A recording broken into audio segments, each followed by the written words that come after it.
Hey everybody! Today we're going to learn how to turn on RCS chats on Google Messages for high-res texting. First, launch the Google Messages application on your device. Make sure Google Messages is set as your default messaging application, as standard carrier networks require this setting.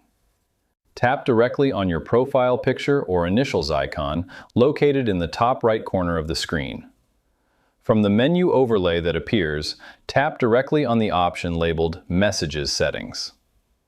At the very top of the settings list, tap on the configuration row explicitly labeled RCS Chats, or Chat Features. Locate the primary toggle switch explicitly labeled Turn on RCS Chats, or Enable Chat Features. Tap on the toggle switch to slide it completely on. If prompted by the application framework, type in your active mobile phone number to complete the verification step.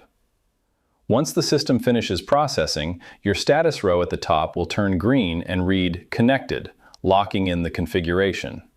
And that's it. I hope it helps you in your current and future project. Thank you for watching.